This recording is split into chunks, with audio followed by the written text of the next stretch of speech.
Apakah ada orang yang menjadikan hawa nafsu sebagai Tuhannya? Ada. Ada. Berarti Tuhan mereka siapa kalau begitu? Hawa nafsu dia. Hawa nafsu dia. Agak sedikit waras, sedikit. Tapi baru sedikit nih teman-teman ya. Nanti kita tes lagi. Shalom, shalom. Selamat datang buat semua yang baru join dan yang udah setia nonton gereja YouTube. Saya Leonardo Sirait, ucapin terima kasih karena kalian luar biasa, ya kan? Hari ini kita punya video yang wow gitu ya. Menyentuh banget bagaimana seorang Uklim yang awalnya mungkin skeptis gitu ya. Skeptis akhirnya mulai terbuka pikirannya setelah mendengar penjelasan dari para apologet Kristen. Ini bukan cuma soal debat, tapi soal bagaimana kasih Tuhan bisa menyentuh siapa saja. Tapi sebelum kita mulai, yuk bantu klik tombol subscribe, tekan tombol like-nya dan share ke grup-grup WA atau story Instagram kamu ya. Kalian gak pernah tahu, satu sharing kecil bisa mengubah hidup seseorang dan banyak jiwa-jiwa lagi dimenangkan karena video ini gitu ya. Ini bagian dari pelayanan juga teman-teman. Jangan meremehkan. Ayo jangan sekedar penonton, tetapi ayo menjadi penuntun, ya kan? Oke, yuk langsung kita tonton videonya bareng-bareng. Malapurba. Ini lagi nih, ini 11-12. Ya, Santi Malapurba, nyalakan kamera dulu. Ini Namboru Purba ini, Namboru Purba. Ya, Namboru Purba. Ya. Apa kabar Edi? Kabar baik. Gimana kabar Namboru Purba? Alhamdulillah, sehat-sehat aja. Oke. Namboru Purba. Edi. Dari tadi ini, saya ini cari muslim yang waras, itu susah. Jadi kami sedang membahas Quran Surat Al-Jathiyah nomor 23. Di mana di situ berbicara mengenai orang-orang yang menjadikan hawa nafsu sebagai Tuhannya. Nah, berangkat dari ayat itu, apakah ada orang yang menjadikan hawa nafsu sebagai Tuhannya? Ada. Ada. Berarti Tuhan mereka siapa kalau begitu? Hawa nafsu dia. Hawa nafsu dia. Agak sedikit waras, sedikit. Tapi baru sedikit nih teman-teman ya. Nanti kita tes lagi. Oke. Kenapa Al-Quran mengatakan bahwa Tuhan mereka itu hawa nafsunya, bukan Allah? Karena apa? Pertanyaan kau itu udah lain. Tadi kamu menanyakan tentang hawa nafsu. Tadi kamu menanyakan tentang hawa nafsu. Tiba-tiba pula kamu tentang kitab Al-Quran. Begini, ya, kamu di dalam Al-Quran itu adalah sebentar Namboru Purba, biar kita nggak kemana-mana. Gini, kita kan sudah sampai pada kesimpulan Tuhannya mereka itu bukan Allah, tetapi hawa nafsunya, betul? Iya, ya, betul. Oke. Kenapa Al-Quran membahasakan yang demikian itu? Apakah karena mereka menganggap hawa nafsu itu pencipta langit dan bumi atau gimana? Oh tidak. Tidak. Allah memberitahu kepada Nabi Muhammad bahwa ada segelintir manusia, tak kira dia itu muslim, tak kira dia itu yang namanya manusia, dia akan mengikuti hawa nafsunya. Mengikuti. Baik. Jadi oke, tenang Namboru. Begini. Berarti mereka disebut mempertuhan hawa nafsunya karena mereka mengikuti hawa nafsunya. tahluk kepada hawa nafsunya, dikuasai oleh hawa nafsunya, betul? Perbuatan yang demikian itulah yang membuat Al-Quran membahasakan bahwa mereka telah menjadikan hawa nafsu itu sebagai Tuhan, betul? Bukan, bukan. Maksudnya Allah memberitahu kepada Nabi Muhammad Sallallahu Alaihi Wasallam bahwa ada manusia yang dia tidak mau, macam ini agak Bunda ya. Bunda bisa menyebutkan nama Allah, tapi Bunda sendiri tak kenal Allah itu. Walaupun Bunda mempercayai ada Allah yang menciptakan langit dan bumi, tapi kosong sebenarnya.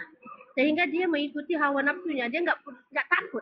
Maksudnya, iya, dia nggak takut dengan Allah. Makanya jangan balik-balik lagi, Namboru Purba, jangan balik-balik lagi. Artinya, bukan balik-balik lagi. Artinya mereka tahluk, patuh, tunduk, mengikuti hawa nafsunya itu, betul? Ya, betul. Jadi si hawa nafsu inilah yang mereka ikuti, si hawa nafsu inilah yang mereka tunduk kepadanya, tahluk kepadanya, dikuasai olehnya, betul? Ya. Makanya disebut bahwa hawa nafsu itu Tuhannya mereka, betul? Tidak. Iya, Tuhannya mereka, Tuhannya hawa nafsu. Iya, oke, baik. Sekarang, kutanya sekarang. Kalau orang Muslim, mereka wajib mengikuti Muhammad nggak? Maksudnya sunatnya itu. Mulai. Sebagai seorang Muslim yang sejati, mereka wajib patuh kepada Idris nggak? Tidak. Tidak. Mereka wajib patuh kepada Muhammad nggak? Kalau ajaran Nabi Muhammad yang bagian sunat itu memang kita ikuti. Tapi walaupun pertanyaan saya bukan itu, Namboru Purba. Pertanyaan saya, seorang Muslim yang sejati wajib patuh, taat, tunduk nggak sama Muhammad? Tidak. Tidak, hanya taat kepada Allah Subhanahu wa taala. Oke, baik. Saya tunjukkan Qur'annya. Surat Al-Maidah ayat ke-80. Saya tunjukkan ayatnya ya. Katanya tidak patuh karena mereka takut terbukti menuhankan Muhammad, teman-teman. Karena kalau mereka jawab wajib, mereka ini sebenarnya mempertuhan Muhammad. Baik. Saya balikkan. Ya. Oh, kok Al-Maidah? An-Nisa maksud saya. An-Nisa ayat 80 ya. Saya balikkan kamera saya. Katanya tidak wajib. Oke. Surat An-Nisa ayat 80. Barang siapa yang taat atau yang menaati Rasul itu. Ini siapa ini? Rasul ini siapa ini? Nabi Muhammad SAW. Muhammad. Ya. Barang siapa yang menaati Muhammad itu, sesungguhnya ia telah menaati Allah, betul? Ya. Nah. Lalu bagaimana Namboru Purba mengatakan tidak wajib menaati Muhammad? Sedangkan menaati Muhammad itu sama saja menaati Allah. Oh sayang, kau salah Sungguh paham. nekat Kalau yang apa yang nyata. Jadi saya cuma mau kasih tahu begini Namboru Purba, bahwa agama Islam itu adalah orang-orang yang mentaati anaknya Aminah. Mentaati anaknya Aminah itu setara sama saja dengan menaati Allah. Ini ayatnya, nih loh. Barang siapa yang menaati Rasul itu, sesungguhnya ia telah menaati Allah. Makanya seorang Muslim itu telah menjual dirinya kepada anaknya Aminah, telah membuat dirinya itu menjadi patuh, tahluk, tunduk kepada anaknya Aminah. Makanya saya bilang kalian itu kamu mempertuhan nggak paham. anaknya Aminah. Oh, Edisku sayang, kamu susah paham apa yang Bunda maksudkan. Yang Sulit diikuti, yang ini ditaati Namburu itu. Purba ini. Oh, sulit pula. Pahami cakap Bunda ya. Maksudnya ini, ajaran Allah pada Nabi Muhammad. Apa itu ajaran Allah pada Nabi Muhammad? Seperti contohnya sholat 5 waktu, puasa Ramadan. Itu Di yang kita ikuti, mana ada wajib. sholat 5 waktu? Di Quran mana ada sholat Kan 5 ada waktu? Bukan dalam kitab suci Al-Quran, sayang. Allah mengajarkan Rasulullah. Maka kita ikuti apa yang dilakukan oleh Rasulullah. Yang wajib, yang diperintahkan oleh Allah. Tapi Cium-cium kalau batu? seperti perkawinan poligami. Cium-cium batu ajaran cium siapa? batu itu bukan. Itu bukan. Bukan ajaran Rasulullah itu. Itu kehendak hawa nafsu. Itu yang aku cakap tadi. Berarti umat muslim yang nyium batu ke Arab ngikutin siapa? Nah, dengar dulu cakap Bunda ya. Ini Bunda udah tutup, lampu udah padam. Jadi ini cakap Bunda yang terakhir. Ajaran Rasulullah yang kita ikuti, yang bukan yang wajib, yang sunat, seperti perkawinan poligami apa itu tidak diwajibkan karena itu Saya adalah tidak sunat. tanya itu. Tapi kalau ada Namburu Purba, Namburu Purba, saya tidak tanya itu. Yang saya tanya, umat muslim kan pergi ke Arab menciumi batu, betul? Yang mencium batu itu orang yang berkehendak. Oke, ngikutin ajaran siapa itu? Bukan. Itu kehendak hawa nafsu dia lah, bukan ajaran siapa-siapa. Berarti bukan ajaran Muhammad. Cium kamu. Macam Bunda lah. Bunda datang sebentar. Menciumi batu ke Arab itu ajaran siapa? Sama kamu. Tidak ada ajaran siapa-siapa, Edis. Itu hawa nafsu dia. Coba nih, saya balikin dulu kamera saya ya. Nih. Namburu Purba, coba lihat ini. Waktuku sudah habis, sebentar. Edis, ya, sebentar dulu. Sebentar. Namburu Purba. Nanti kena marah aku bikin bosku. Coba lihat. Ini. Sudah lihat ini belum? Sudah lihat orang-orang yang berdesak-desakan menciumi sebongkah batu ini?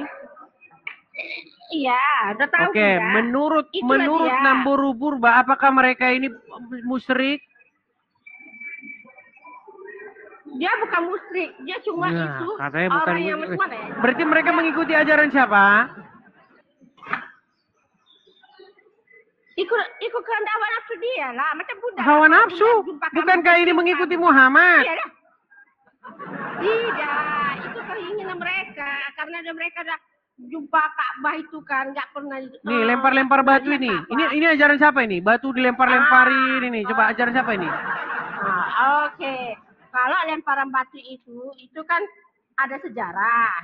Sejarahnya macam tadi katanya mengikuti ajaran Allah yang diajarkan kepada Muhammad. Sekarang mengikuti ajaran Muhammad.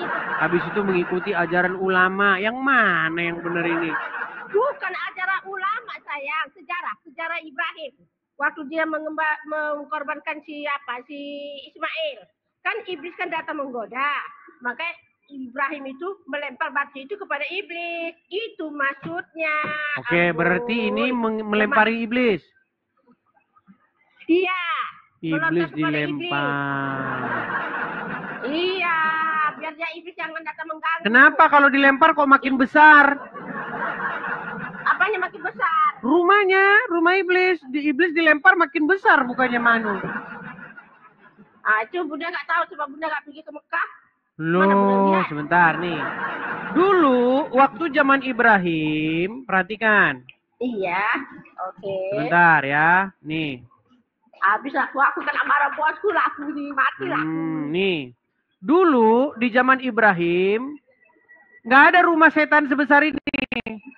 Sekarang rumah setan malah makin gede. Iya. Ya kan? Nggak ada dulu. Sebab kenapa? Dulu kan manusianya sedikit. Sekarang berarti membangun rumah setan. Nah, iblisnya punya banyak sih, iblisnya berada-berada. Membangun rumah setan.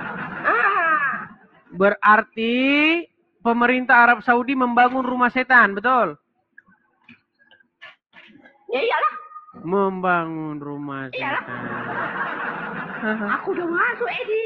Udah, Benar sampai kata sini Buya dulu, Edi. Sakur, Udah teman-teman. 20 menit aku. Almarhum Buya Sakur pernah marah, berkata, kita harus jujur mengakui bahwa ritual haji itu memang seperti hiburan anak-anak. Main lempar-lemparan batu, main camping-campingan, main puter-puteran batu, main cium-ciuman batu, betul. Bunda udah terlambat lah, Edi. Ya udah kalau begitu kerja dulu. Menurut Al-Quran nggak boleh Iya, kerja oke, malam. Iya betul, memang nggak boleh.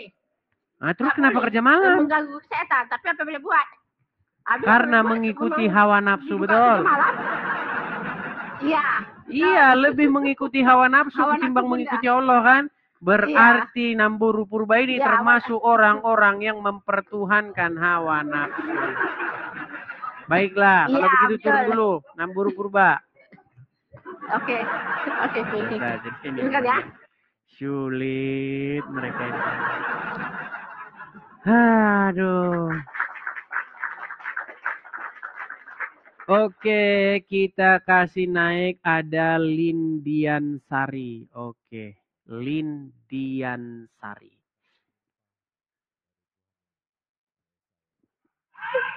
Ya, selamat malam Lindian Sari. Halo Bang, Umur berapa? umur 9 Bang. Coba nyalakan kamera dulu.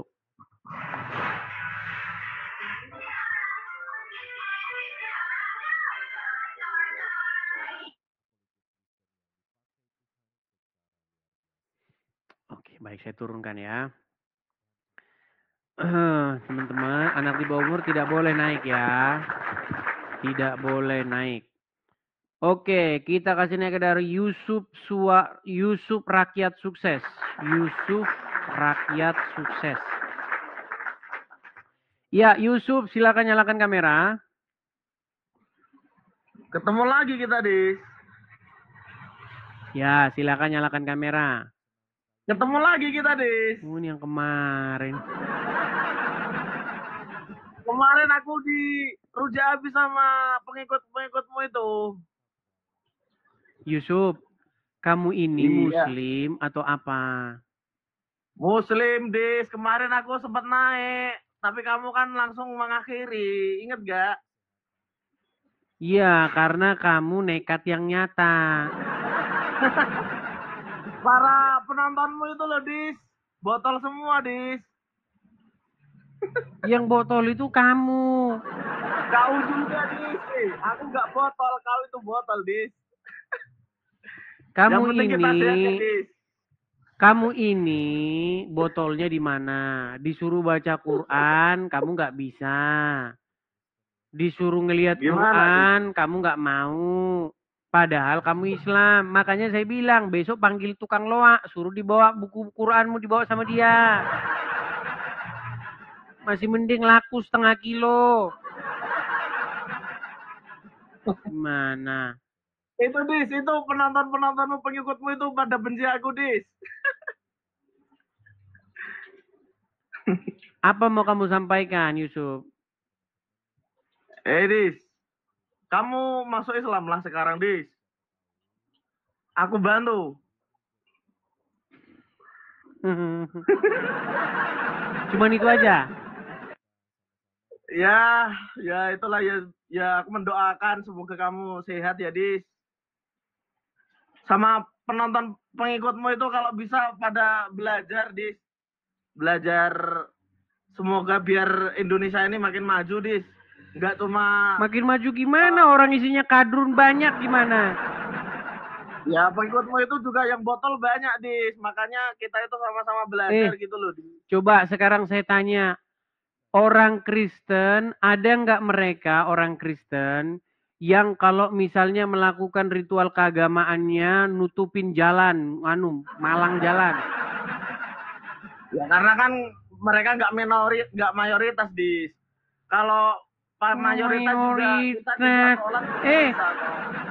Ada orang, kamu mau tahu berapa orang Islam yang sholat di jalan? Dia cuma sendirian, mau lihat? Udah tahu aku, Dis. Terus kenapa kamu bilang Yang penting ada mayoritas izin kan, minoritas? Dis. Yang penting kan ada izin dari pemerintah, Dis. Nih lihat ya. Nih. Ya udah lihat, aku udah tahu, Dis. Oh, udah tahu. No, ini sekarang saya tanya sama kamu nih. Ya, tanya aja, Dis. Perhatikan ya. Nih. Ada Ada orang warung, Dis. Aku segera dibeli. mau lari. Mau lari. Ya, Kamu lari. Untuk ngisi kegabutan gua. Saya balik dulu kamera saya. Kamu bilang karena jumlahnya minoritas, nggak ada orang. Sekarang saya tanya kamu, ini ada berapa orang ini? Ini berapa orang? Wah, itu prank aja itu.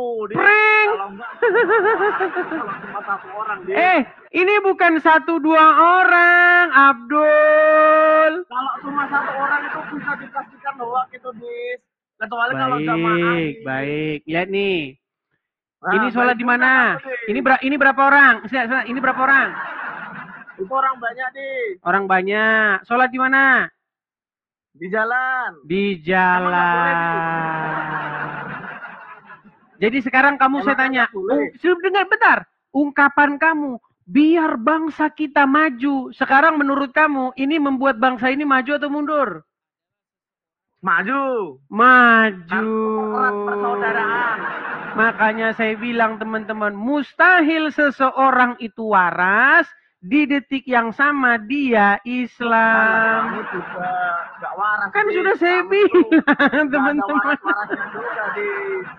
Loh, sekarang saya tanya sama kamu. Tadi Tanya kalau aja. jumlahnya 1 kamu bilang prank. Kalau jumlahnya banyak nggak prank. Dan kalau begini negara kita maju betul? Kalau banyak kan yang itu penting ada izinnya, Dis. Kalau nggak ada izin kan ya itu baru salah, Dis. Penting ada Sama izinnya. pemerintah, Dis. Ya kamu jangan memframing gitu dong, Dis. Sungguh nekat yang nyata. Aku juga udah hafal, Dis. Kemarin Jadi aku teman-teman sekalian ya, nih bilangin sama kelakuan temen-temen orang aku, Dis. Islam. Nih coba lihat, nih ini berapa orang? Tiga orang. Ada izinnya nggak? Nggak tahu, Dis. Nggak Ya, aku tahu. belum Oke, berarti jadi ini bagus. polisi Sholat di gitu, jalan Dis. diri bagus ya. Sholat di jalan berarti bagus ya. Ya kalau itu aku nggak tahu itu konteksnya Kalau itu gimana. aku nggak Kan tahu. buat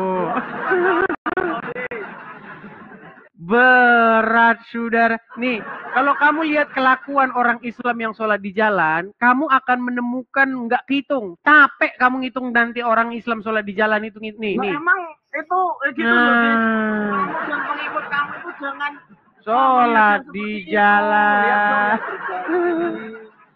Kamu akan banyak menemukan orang Islam sholat di jalan nih. Lihat nih, ini sholat di jalan nih. Mau lihat, kamu mau hitung berapa banyak nih orang Islam sholat di jalan tuh. Lihat tuh, nih sholat di jalan. Iyalah, Dis. Oh, kok iyalah, Dis. Ini orang-orang yang sholat di jalan nih, dikawal lagi sama tentara tuh loh nih. Nih. Dol. Ini nanti banyak yang DM aku, Dis. Tuh, lihat tuh komentar-komentarnya, Dis. Kok lari ngomongin komentar sih kamu?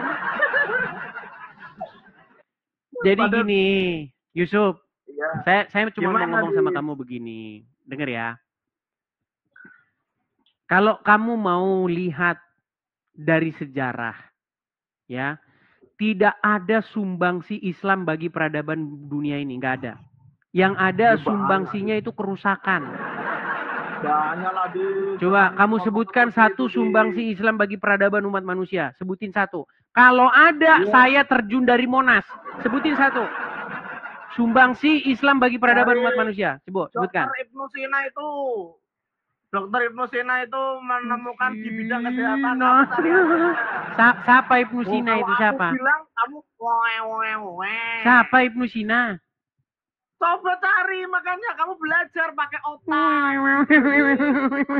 Gak cuma melihat negatifnya aja, Dis. Aduh, yang ada sumbangsi kalian itu apa? Satu, membuat kencing onta menjadi penyebar penyakit MERS. Nah, itu satu. Itu hoax, Dis. Menurut kamu orang-orang minum kencing onta itu hoax? Gak tahu aku, Dis. Kok kamu bilang hoax? Juga semua tahu, Dis. Kok kamu bilang hoax tadi? Ya omongan yang keluar dari mulutmu mungkin menurutku hoax, Dis. Baik, kita tunjukkan ya. Ya, tarikan aja, Tunjukkan. Dis. Buat biar penerusmu itu pada Dis, pada seneng, Dis. Teman-teman, kita sabar ya. Banyak orang Islam itu yang nggak tahu. Itulah alasan mereka itu masih Islam, teman-teman ya. Kamu tahu, sekali lagi saya katakan, seseorang Islam karena dia nggak ngerti agama Islam. Kalau dia ngerti agama Islam, kaget dia besok udah dibuang agama Islamnya itu. Perhatikan. Dis, Sebentar. Kamu tadi kan bilang minum kencing onta hoax. Ya kan hoax. Dengar. Ini kencing-kencing onta ini dijual ini. Orang Indonesia pergi ke Arab, itu mereka beli ini, minumin kencing onta ini diperjualbelikan. Nih. Hoax banget itu, Dis. Hoax. Hoax itu, Dis. Menurut kamu ini ke hoax ini orang-orang yang minum kencing onta ini? Hoax itu di situ extra jos, Dis. Extra jos. Baik, kita harus bersabar ya teman-teman ya. Kita harus bersabar. Dis, kalau sebentar. Kamu baca Al-Quran itu, Dis. Yang al-ikhlas, Dis, kamu masuk Islam, Dis. Sebentar. Nanti kamu suruh minum kencing onta. Lihat nih. Kalau teman-teman ngelihat video-video minum kencing onta di TikTok tuh banyak. Lihat nih, nih. Coba aku mau lihat yang orang Indonesia, Dis. Ada nggak? Maaf, ada caranya. Supaya nanti saat masuk ke dalam mulut kita terasa nikmat dan juga segar. Susunya ini tidak diminum langsung dengan dirinya saja, tetapi efektifnya insya Allah digabungkan dengan setetes dari pipisnya. Contohnya seperti ini susu ontanya seperti ini, kemudian setetes dari pipis onta kita campurkan ke susu supaya dia tidak terlalu pahit. Kita lihat lagi yang lain nih. Kita lihat nih, lihat ya. Nih.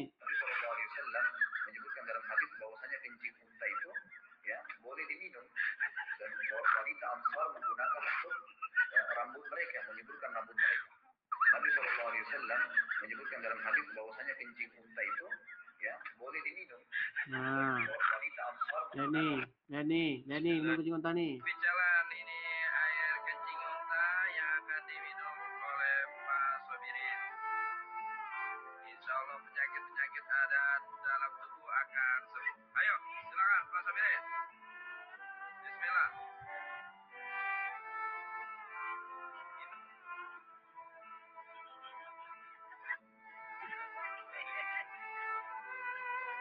Real, kalau bulunya real.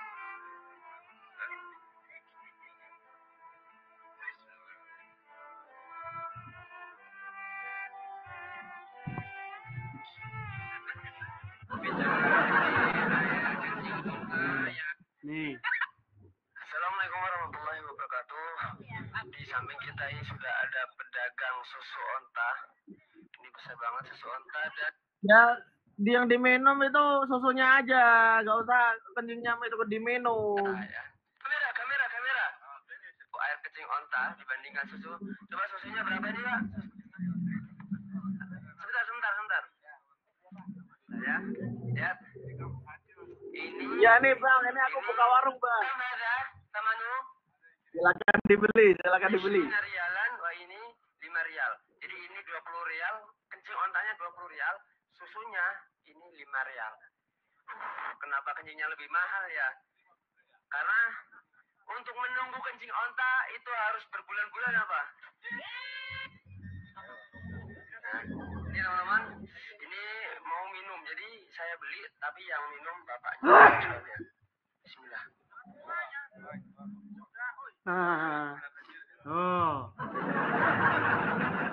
Jangan kamu bilang ajaran minum kencing onta itu nggak ada di Islam. Itu ajaran nabimu yang aneh itu. Satu-satunya Itu nabi hoax, yang Dis. nyuruh minum kencing hewan. Ini ada pernyataan penting, Dis. Jangan lihat Islam itu dari orang-orangnya, Dis. Tapi Saya kamu lihat pelajari dari Islam ajaran dari Muhammadnya Dis. gimana sih? Oh, kamu asal bicara, Dis. Oh, Kamu asal itu kalau bicara. bicara, Jadi menurut kamu minum kencing onta itu siapa yang ngajarin? Ya nggak tahu. Aku aja Nggak tahu. Oh tanya saya. Ya nggak Ya, tahu. nggak tahu. Itu yang ngajarin Nabimu Muhammad. Makanya saya bilang dia itu nabi yang agak lain. Ya, jangan Sekarang gitu, saya Di. tanya sama kamu. Muhammad itu dia nyuruh minum kencing onta. Sebutkan satu nabi yang kayak Muhammad nyuruh orang minum kencing hewan. Datanya apa, Dis? Apa ada datanya kita Nggak suruh tahu dia kencing datanya. onta? Baik. Kita sadarkan ya teman-teman ya. Karena banyak teman-teman yang di antara 28.000 orang ini yang nonton teman-teman. Banyak muslim di situ yang sudah meragukan agama Islam. Mereka sudah melihat apakah benar ya agama kita ini kayak begini. Ternyata benar teman-teman Nanti ya. kalau kamu pindah jadi Islam, Nih, orang-orang saya tunjukkan. nanti kalau pada menurut gimana kamu? Perhatikan, saya tunjukkan ya. Nih. Ada sebuah hadis di mana di sini disebutkan tentang meminum kencing onta. Baik. Saya jelaskan ya, kita tunjukkan hadisnya. Baik. Saya balik kamera saya. Nih, lihat ya. Ini hadisnya dari Anas bin Malik. Bahwa orang-orang dari Uqal mendatangi Nabi Muhammad setelah mereka menderita sakit akibat cuaca di Madinah. Lalu beliau memerintahkan mereka berobat dengan memakai 3-10 onta dengan cara meminum air kencing nih. Dengan cara meminum air kencing dan air susunya. Kencingnya onta diminum, inilah sumbangsi Muhammad bagi peradaban manusia nih. Kencing onta, akhirnya orang-orang Islam pencinta Muhammad, penuhan Muhammad pergi ke Arab minumin kencingnya onta. Gimana? Mau ngomong apa kamu sekarang? Salah satu hadis. Apa? Aku mau ngomong kamu. Ya udah silakan. Silakan. Kamu ngomong aku diem. Ya udah silakan. Apa tanggapan kamu? Apa berani masih mau bantah kamu sekarang? Salah satu orang yang membaca hadis itu harus muslim, Dis. Untuk bisa dipercaya, Dis. Lah kamu ini belum muslim, masa bisa aku percaya, Dis? Berarti walaupun itu ada hadis itu tertulis, sebentar. Berarti walaupun ada hadisnya tertulis, selama yang baca bukan muslim, berarti bohong hadisnya. Bohong orangnya, karena kamu bukan muslim dan kamu itu ya botol itu, Dis, gak belajar. Oke, walaupun hadisnya tertulis demikian, karena saya yang baca, berarti jadi bohong ya. Syarat hadis itu perawinya harus adil, perawinya harus, kebetulan saya jurusan hadis di Universitas Islam Negeri Salatiga, Dis. Jurusan gitu, hadis. Baik. Kalau kamu itu sekolah enggak? Baik. Bentar ya. Sebentar. Sabar ya. Kalau saya yang ngomong, mereka nggak percaya. Kalau saya ngomong kan mereka nggak percaya, betul? Betul nggak? Itu pasti di setelin video. Loh. Itu kan sekarang banyak. Tadi saya ngomong katanya kamu nggak percaya. Giliran kalau orang lain yang ngomong kamu nggak percaya gimana? Emang kamu belum? Katanya kamu bilang seharusnya seorang muslim yang ngomong. Apa video AI itu Jan LBF mano promosi judi online itu? Saya yang ngomong dibilang tidak beriman, bukan muslim, nggak bisa dipercaya. Nih, kalau muslim yang ngomong, coba sebentar, kamu dengerin ini. Ini muslim yang ngomong, dengar. Benarkah air kencing unta boleh dijadikan obat? Benar, hadisnya sahih, riwayat Bukhari. Ya. Nabi SAW menyebutkan dalam hadis bahwasanya kencing unta itu ya boleh diminum dan wanita Ansar menggunakan untuk rambut mereka, menyuburkan rambut mereka. Sebagian ulama menukil mengatakan apa hikmahnya kenapa kencing unta itu bisa diminum, gitu kan, dan dijadikan sebagai obat, dan kenapa dia tidak najis seperti hewan-hewan lain.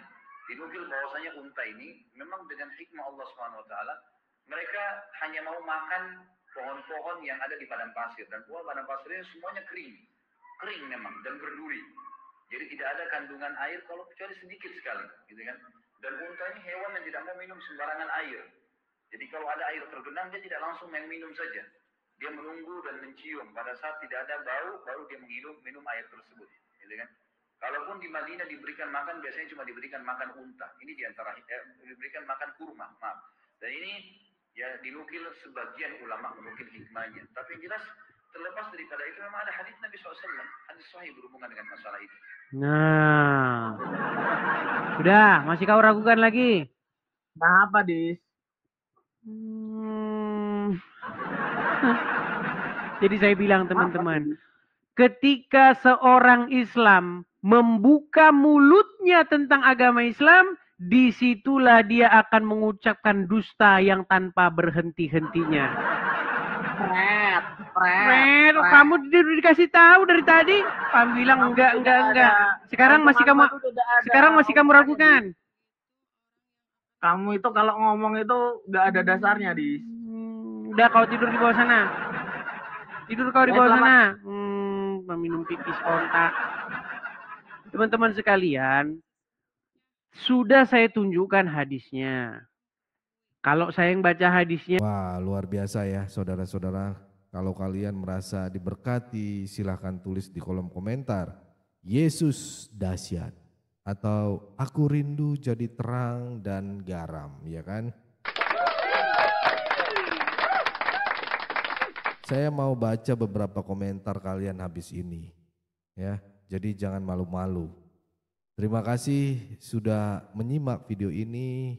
Tuhan memberkati kita, setiap langkah kita, apapun yang kita kerjakan terus menjadi berkat dan berdampak.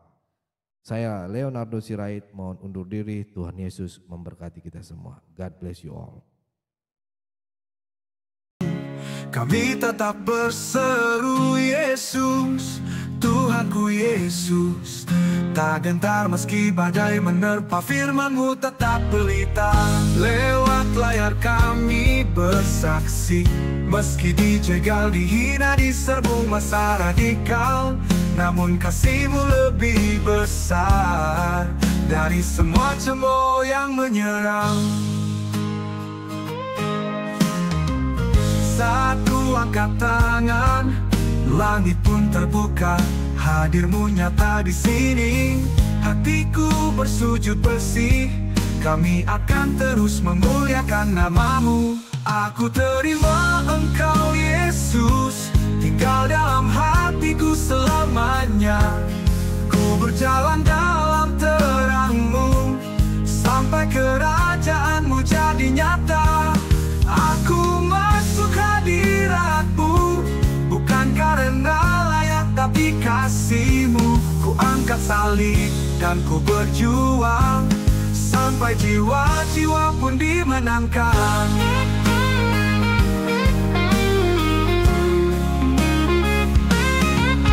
Kami Kristus bersinar di tengah gelap, takkan diam walau digeruduk masa. Gereja YouTube tetap bersuara, memuliakan Tuhan sampai akhir masa. Aku terima Engkau Yesus, masuk hadirat-Mu, ku menang. Walau badai menerpa, kami akan terus kumandangkan Injil firman-Mu, agar semakin banyak lagi jiwa dimenangkan, masuk dalam keselamatan.